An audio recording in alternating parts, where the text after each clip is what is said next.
So we've gotten all of our highlighting done and basically gone in with the different colors of collard greens and mermaid tail. And we just went in to all of the little crevices and just kind of washed in those colors. You'll see it's not a really strong effect. You shouldn't see it super bright, but it is there, and it's just something to add a little bit more depth to the color that you already have. The next step is adding some sort of embellishment and detail. We are going to do gold on a lot of the just like little raised areas. So I wanted to show you a couple of options of what you could use to get that effect. The first thing is a gilding wax. This is Dixie Belles Warm Gold Gilding Wax. You can get, there's one called Pebeo, which is a super solvent-rich gilding wax. Dixie Belles is a little bit more natural. Both work really well. You can literally swipe your finger on there and wipe it onto the surface. Also, with the Dixie Belle, it smells like wax. It's not super strong. I personally would make sure that you still have some sort of embellishment just in case, but it's not going to give you too hard of a time. And basically, you just take the brush and you swipe it on there. You can see where I've already done it here. And then I'm just going to just rub it on the areas that I want that gold to stay.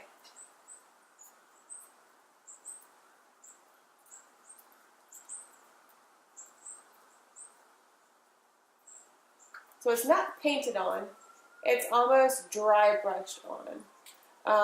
You don't want it super thick. You want it to be able to cure on there pretty quickly. That way, if you want to, you can still add a protective coat over it. I know with the Dixie Belle waxes, they say to give it a couple of weeks to cure and then you can clear coat it. And generally speaking, a lot of the waxes that have the gold pigmentation are going to be high in solvents and allow you that ability.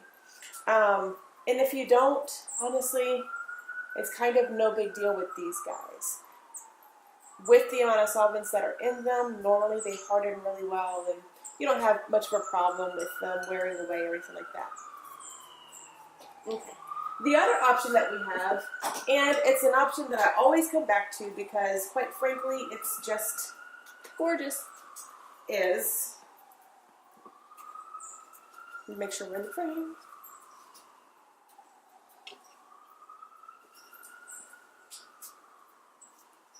Is liquid leaf. This is going to come in liquid form. It's in a little glass jar. You can find it at Michael's, AC Moore, any of those kinds of places.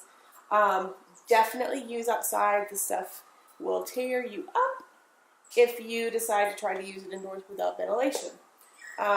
It's also good to wear a respirator if you are in an enclosed space. I have the entire garage open. I should be okay, but fair warning.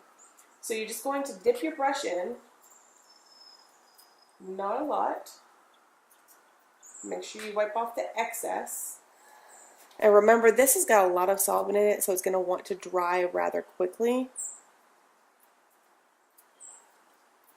But you're just going to kind of gently brush it on there. This is a softer brush. It's not as rigid as the other one, so I want to make sure I don't get inside those little the inside. I want to stay on the outside of this dental molding type stuff.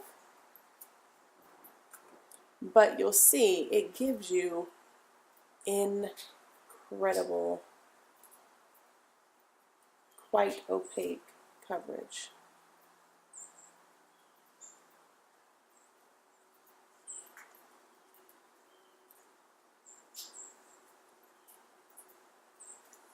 And it's a really brilliant, very true gold. It does come in a couple of different colors or different tones. And there's different brands, but to be honest, all of the liquid gold leaf is pretty well the same. As far as gold accents are concerned, I feel like this is probably the easiest one to use because it gives you such an opaque finish so easily. If you use the waxes, some of them are a little bit more transparent. And some of the paints are also more transparent, especially if you look at Modern Masters. Modern Masters. Be sure to take a look at the opacity that is labeled on there. It will tell you whether it's opaque or translucent or transparent, one of the two. I think transparent. And just how transparent it is.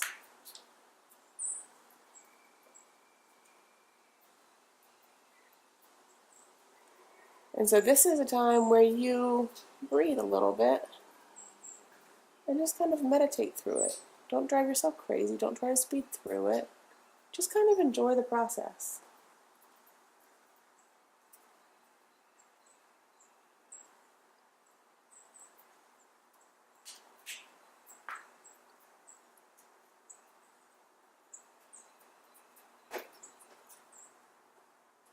I'm just hitting all of the high points with this stuff.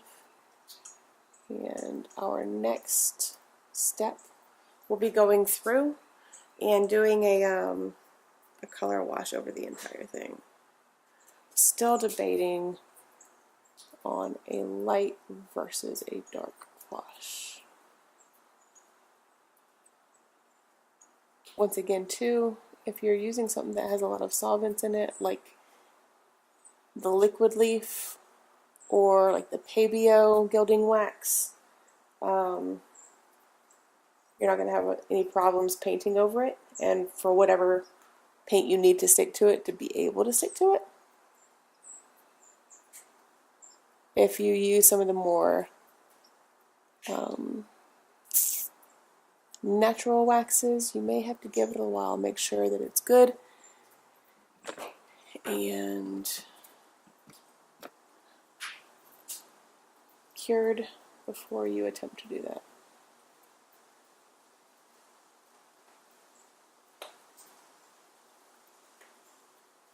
Kind of feel like I need to do a white wash over this guy.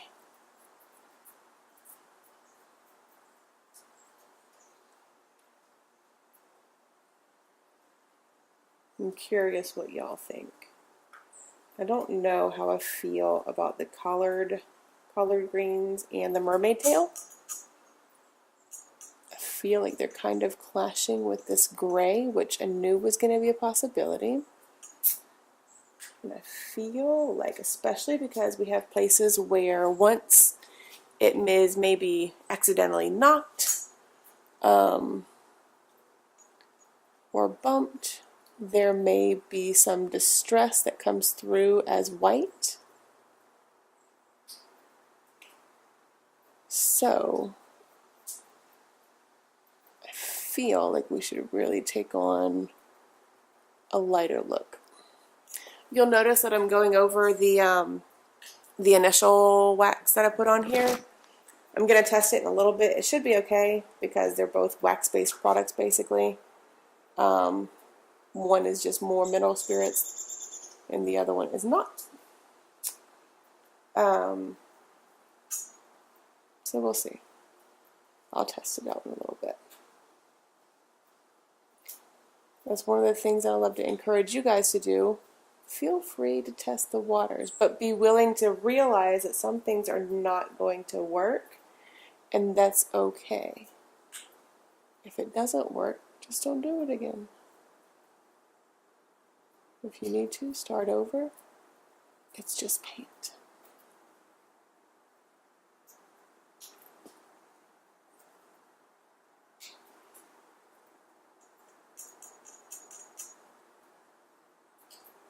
Oops.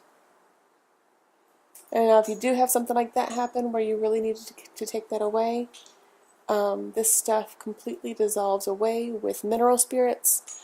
So just grab your bottle of mineral spirits. I see lots of places where I need to go in and touch up. The wax itself is harder to work with than the liquid leaf.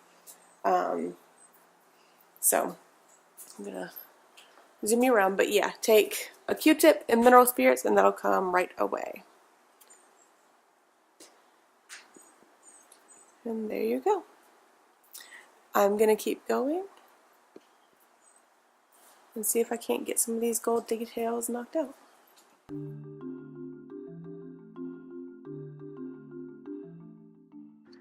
And so once again, you can see me taking the brush. I'm just hitting the high points and basically highlighting those areas with the gold. With the paint, we hit everything that was in the crevices. With the gold, we're hitting the higher areas. I'm using my brush and going flat in areas that make sense and then turning it so it's narrow for the smaller areas.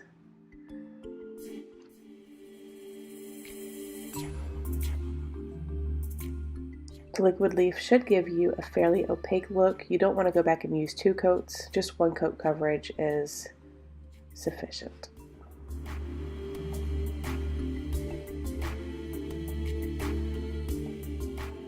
If you continue to watch, you'll understand the rhythm and where you notice that we use the liquid leaf as opposed to highlighting with paint. When you're highlighting with paint, you're focusing on those nooks and crevices. When you are using the liquid leaf, you are applying it to the more rounded areas, the high points.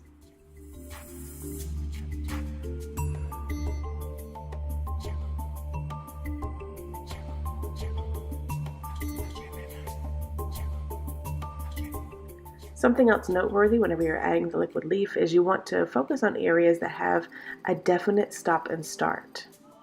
This is going to help you to determine where exactly to use it. Liquid leaf isn't going to be meant for very large areas. It's going to be used for the smaller details.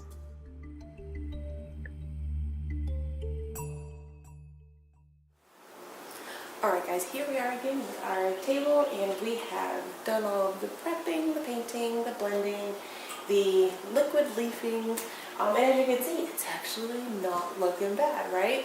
Okay, so next we have to see if we can distress.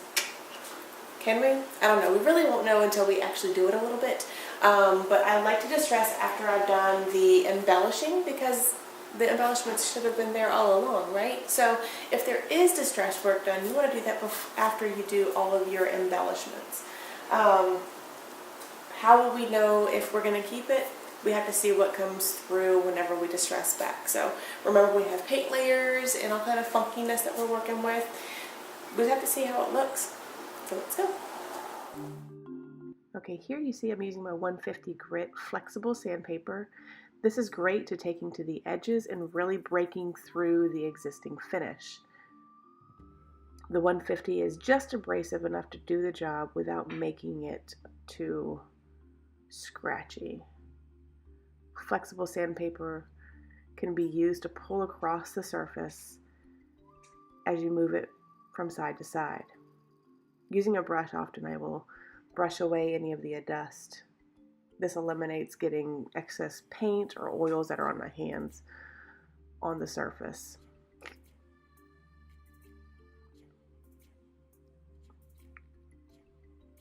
I'll continue to use the flexible sandpaper, pressing into different areas and continuing to remove paint from the outer areas of the piece.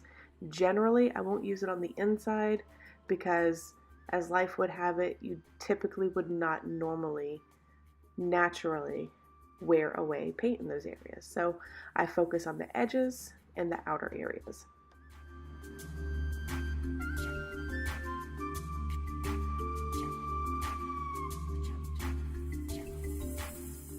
When I'm done with my 150 grit, I'll switch over and maybe use a 400 grit or something much higher.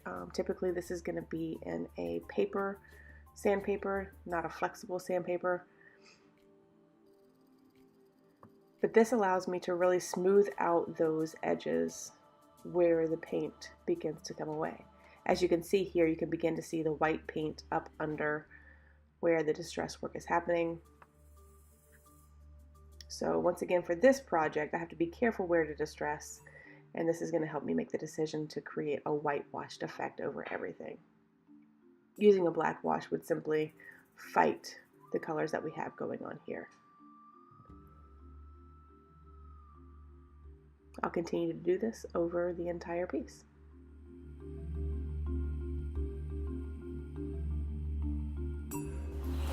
Alright, our distress work is done, and you can hardly tell, right?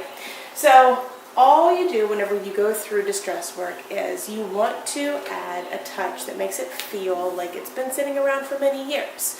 People have bumped against it, rubbed against it, brushed against it, cleaned it several times.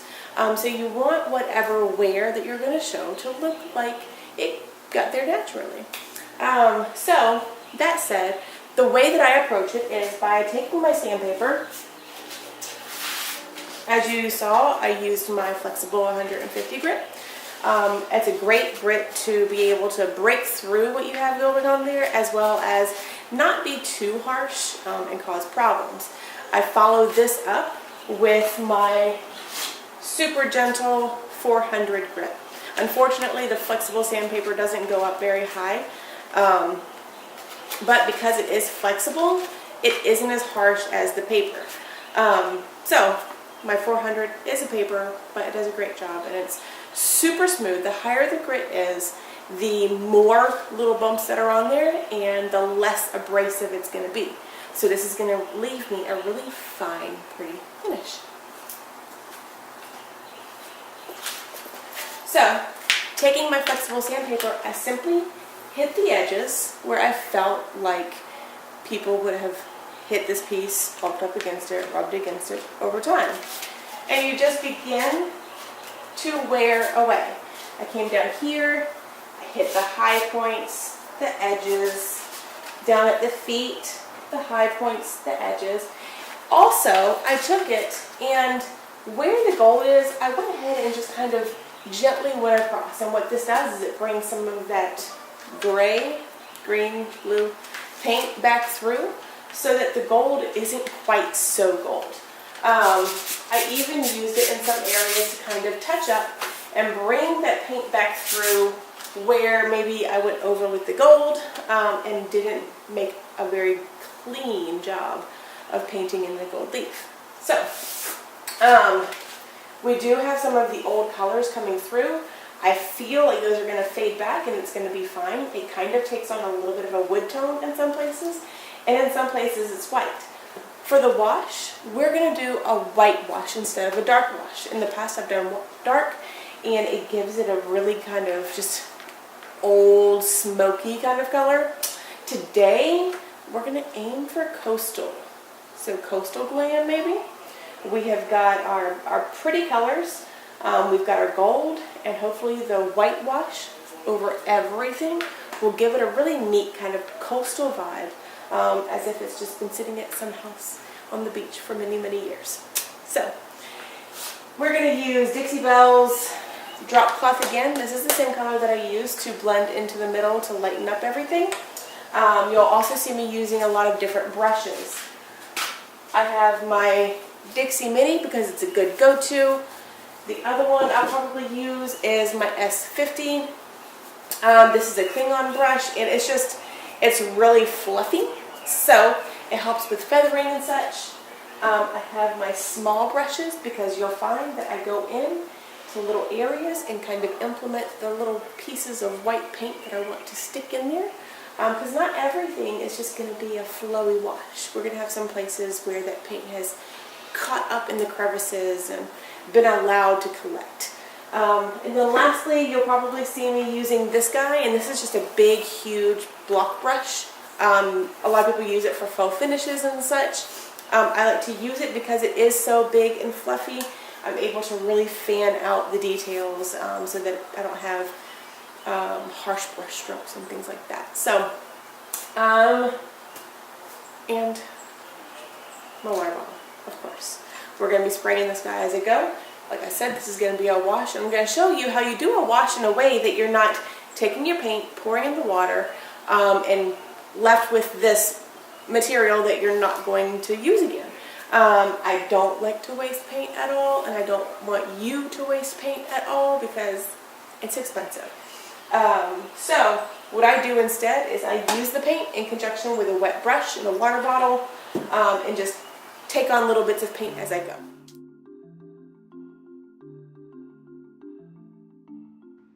Here you can see we have our beautifully blended project.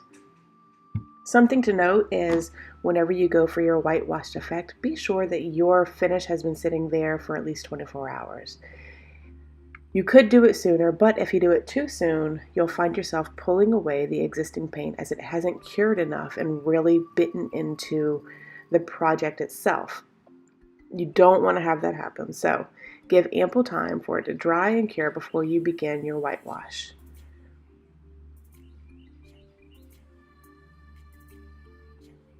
Whitewash is meant to go over all the details at one time, and it just gives it a really complete look, whether using white or dark colors like black or brown to give it an antique look.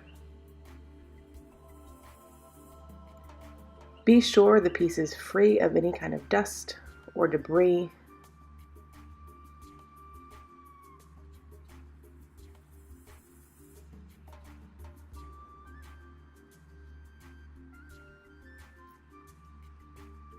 Typically, you would not use the same color that you use to blend.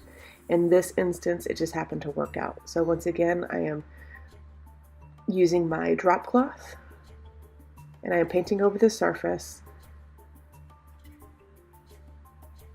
The surface has been sprayed well with my water using a fine mist, and we're really just introducing the drop cloth over the entire area. Once again, as I see drag, I'm going to continue to spray as I go.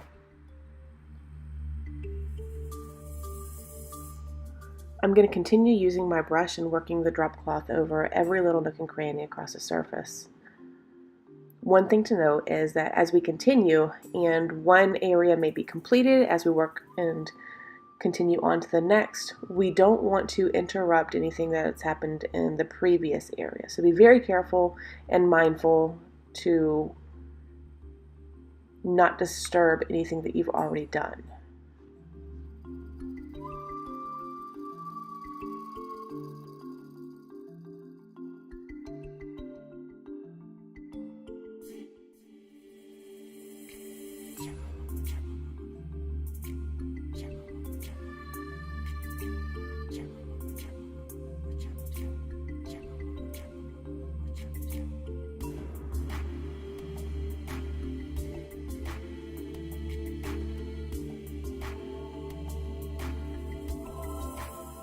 Once you have the whitewash color over everything, continue to work your brush across the surface. There shouldn't be any drag.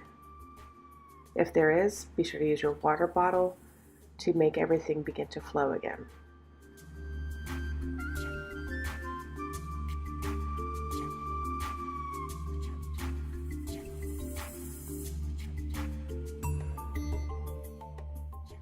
Now you want to begin removing a bulk of the whitewashed paint. Using a clean rag, begin to wipe the surface.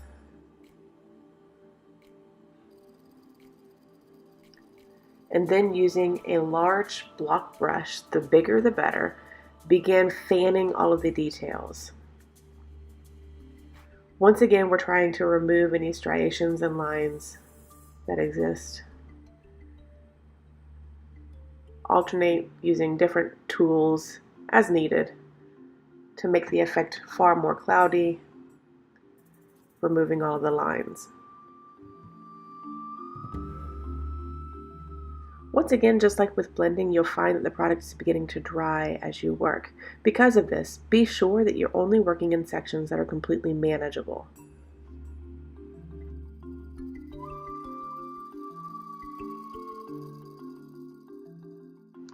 You'll notice in small little nooks and crannies that the whitewash wants to continue to stay in those areas.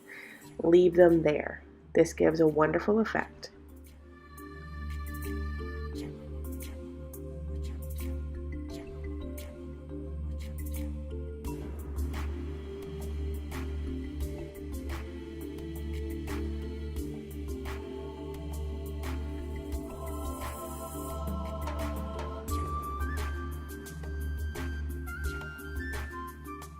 Once again, I wet the area, begin to introduce the paint, pulling the pigments all the way across indiscriminately. Using a makeup brush, I go in and make sure that every little nook and cranny has new white pigments in there.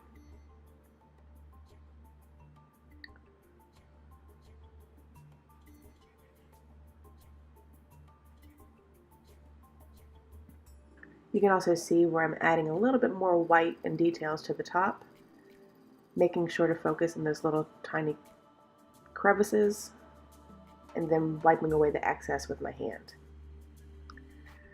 Now for the larger area where the dental molding is, I'm taking my large brush and just brushing it through, and then once again adding a little bit more paint as I like.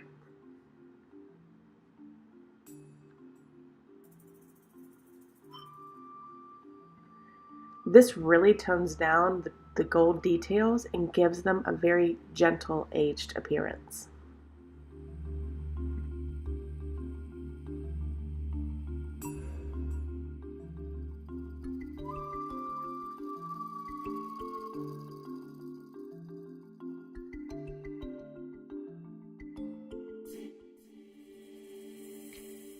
And again, I continue working in small sections as I'm able to, applying water and paint, washing over the area, and then just fading and blending that away with rags and large brushes.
Be sure that any brush that you use to fan out and blend the whitewash is completely dry. If it's wet, you're just kind of working against yourself.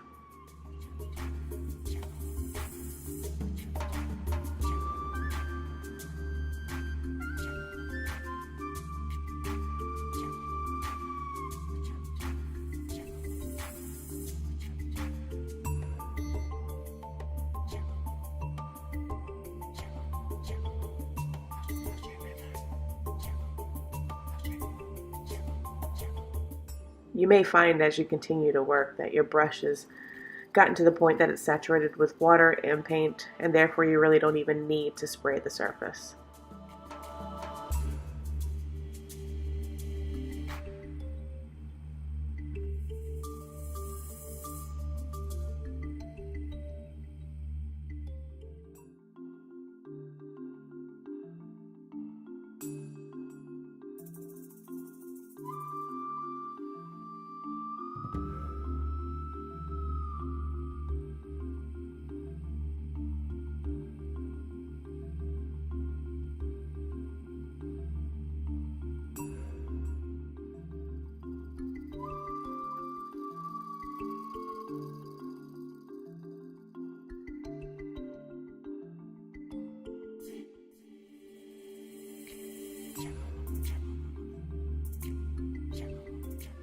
Once again, continue to fan out the details, allowing the paint to rest in those little crevices.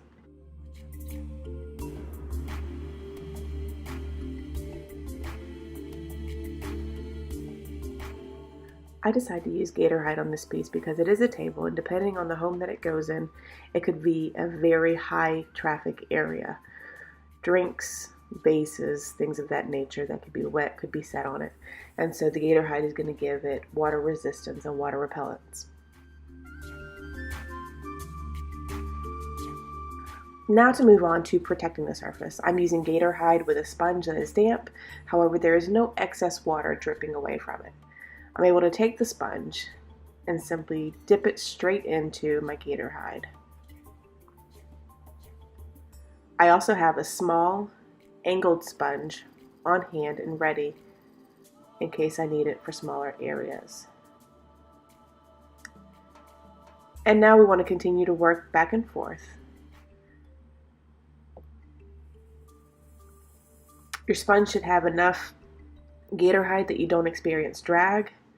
However, you don't want to leave any pooling. So while you don't want to overwork the surface, you do want to go over it a couple of times and just smooth everything out and make sure you have a nice, even coat. If you do notice that you begin to have marks similar to brush marks, you can use a pantyhose and wrap your sponge in it, using that to apply the Gator hide or whatever your top coat is. This can tend to give you an even more smooth appearance.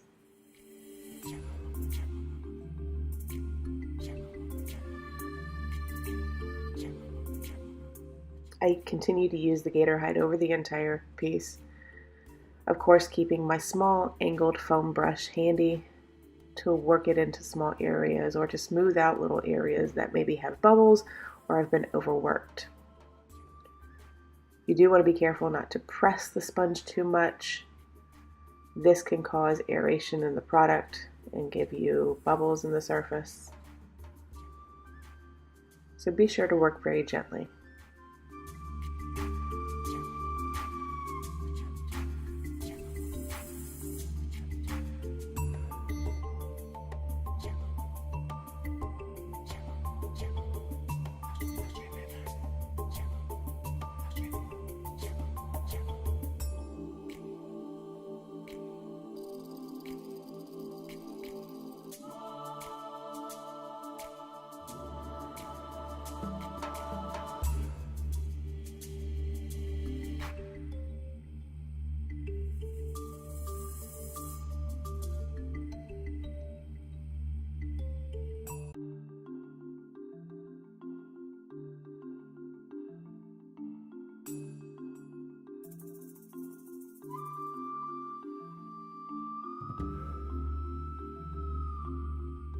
Something noteworthy is typically you'll want to pour out your varnish or other top coats into a paper plate or the like in order to use it. I happen to be using completely new sponges, so I wasn't too worried about contamination.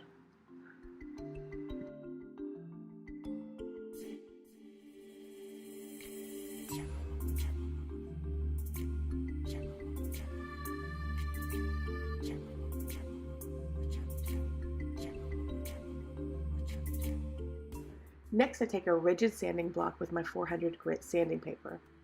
What I'm doing now is just being sure to use large, broad strokes, and I'm knocking down any little bits of particles or bubbles that can cause failure in the finish. Once I've dusted everything away, I take my sponge and apply another coat of the Gator hide. Once again, I continue this across the entire project.